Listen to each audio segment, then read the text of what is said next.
Plaintiff Angela Hicks says the defendant was friends with Angela's daughter, and Angela thought she was sweet and innocent.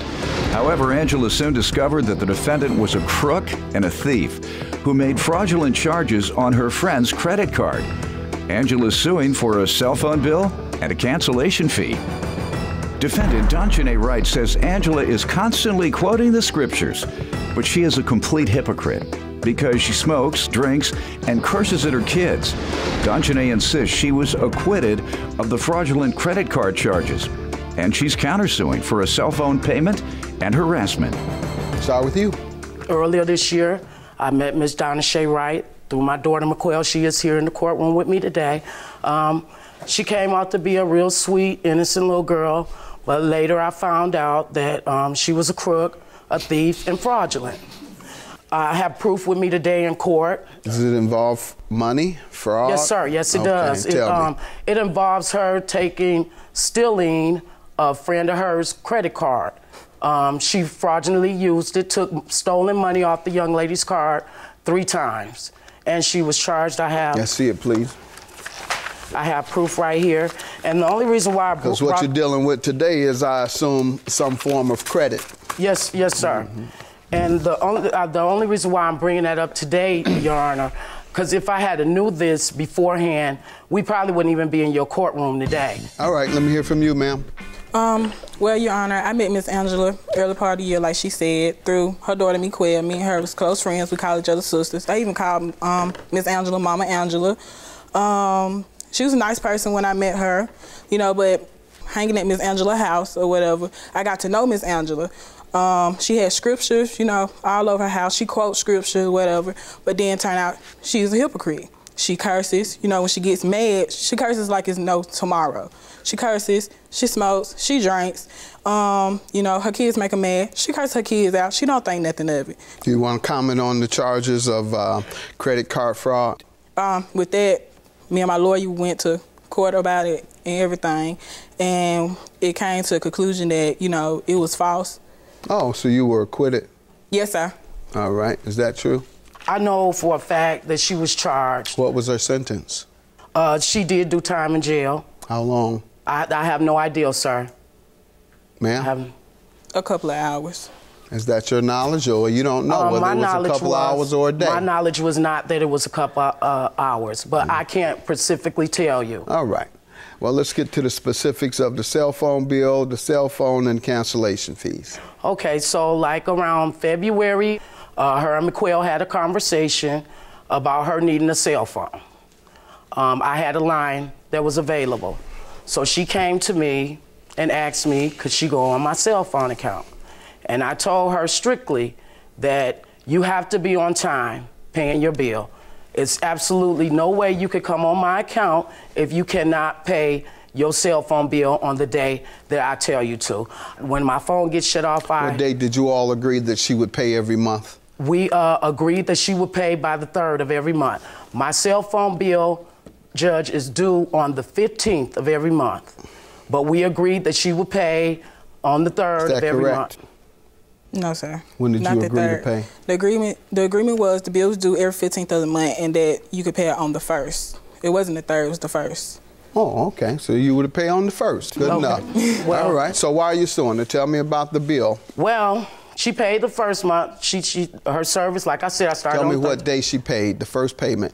She paid it. Now you gotta do better than rolling your eyes up and trying to do that. I got it wrote down, Judge. I'm just a little nervous. You got to excuse me. Well, you better look at it and read it. Okay, she paid the first payment March 3rd, 2013. Right. March 3rd, 2013. Is that correct? Yes, sir. All right, you were late. Was you I know late? that, right? You do know that, right? The bill was due on 15th, but no, you told me the agreement was the 1st. Remember, you interviewed, yes, you were very specific. All right, so March 1st it was due, yet you paid it March 3rd. Yes, sir. So you were late. You do understand that? Okay, yes, sir. 3rd is after the 1st. Are we clear? Yes, sir. All right. So she was late the 1st month. Yes, sir. Okay. Yeah, I guess you could have said that. I can say it. Yes, sir.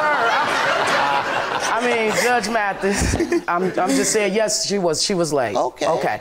So the next month came in, April 3rd. I got a text message from T-Mobile saying that my service was about to be suspended. My Quail and myself, we had paid ours like on the first and they of the said second. Why? Because of the payment that she did not pay. And so what happened? So I called the young lady, and I called her like several times. She would not return my call. She did text message me back. She said she was going to pay it.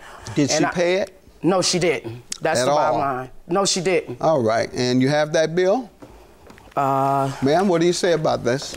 Well, Your Honor, I didn't get a chance to pay the bill because March 31st, Ms. Angela had called me, let me know that the bill was time to pay the bill. I said, okay, Ms. Angela. It was Easter weekend, so I had went home and overspent. So Ms. Angela called me, I believe. You went home and overspent? Yes, to my family. But didn't pay your bills? No, sir. Okay. How about the cell phone you're suing her for? Okay, so since she wasn't going to maintain the service, I asked her to give me my handset back.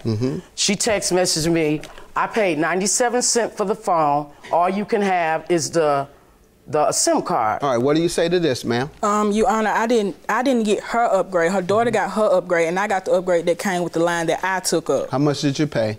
97 cents. All right, well, you precluded her from getting a phone herself because this is her line, and even though she told you you could get it, you breached the contract when you didn't pay your bill or when you spent your money on Easter. Let's get to the cancellation fee. Okay, with her verbally agreeing to maintain the service to 2015, I can't no longer use the service. With her verbally agreeing, now I had to pay $200 cancellation fee. Let's see the cancellation. Ma'am, what do you want to tell me about the cancellation fee? The cancellation fee, she told me she was going to pay the cancellation fee to get my phone cut off. She didn't give me time to pay. She told you she was going to pay. Oh, she didn't give you time? No, sir. I did. Because you spent the money on Easter. All right. What's your countersuit for cell phone payment to her and harassment? Yes, sir. The cell phone payment, the March 1st, when I paid this, March 3rd, when I paid the cell phone bill, I had got the phone February 17th. I only had the phone for 11 days, and I had to pay the bill. And when I talked to T-Mobile, they told me that I didn't supposed to pay it, but I paid it because I didn't want the phones to get cut off. So they told you didn't have to pay February? Yes, sir. Did you use it February? Yes, sir. So what made you think you didn't have to pay? Because I didn't have it for a month. All right, but what about the half a month? They gave it to you free? No, sir. Well, then you had to pay for it. If you don't get something free and it costs money, then you got to pay it. Free versus cost. Like them Easter clothes, you spend all the money. You didn't. I mean, that was your defense when we started out. Why did you pay your bill late? Because I overspent on Easter for my family. How did she harass you, ma'am? I had the Facebook text messages. Facebook messages. Tell me what she did. She wrote me on Facebook about the phone, telling me if I didn't give her the phone, then she was gonna get the law involved, and that she was like, that's why she don't mess with the. How was that harassment? She was like, Lulu, you need to bring me my phone. It would be the best thing for you to do. I tried to be nice. People always take my kindness for weakness. I'm going to make a police report, and I got everything. You don't need to talk to me like that because I've been nice. Don't disrespect me, and we go from there. Is that you consider that harassment? Yes, the things that she was saying. You're confused. That's not harassment at all. She talked to you very politely about getting her money, which you spent on Easter. Judgment for the plaintiff. Your claim is dismissed. Have a good day. Anything to say. I told this young lady she was clearly messing with somebody that, that she didn't need to. I was trying to be nice to her, and she took my kindness for my weakness. And I told her this is where we was going to end up. So it is what it is. I got my money. I thank Judge Mathis, and I have nothing else to say. She's not a friend. That's not my friend. She's not a friend. She's not a friend. I mean, she just smiled at me in the courtroom, and now she's talking. Stupid. She's like, you stupid. Don't call me stupid. You just made yourself like a fool on national TV. Like, really? You stupid. Okay, you still don't call me stupid. Okay, you stupid. What did you do? You just said that. This is my mother. I'm supporting her. Okay, well, support your mom. Okay, well, we won the case. Stupid. Thank you, Judge Mathis. My mom got justice. That's all we wanted.